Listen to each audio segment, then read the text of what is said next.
Vocês não vão acreditar no que aconteceu aqui em casa. Eu sempre chamei meu gatinho de Godilles, todo orgulhosa, achando que ele era um macho cheio de personalidade. Até que do nada, tchan, tchan, tchan, descobri que o Godilles é, na verdade, uma gatinha.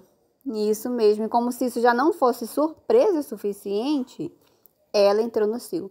Vocês não imaginam o sufoco que passamos aqui em casa, com um monte de gato rondando a casa, miando, tentando se aproximar dela.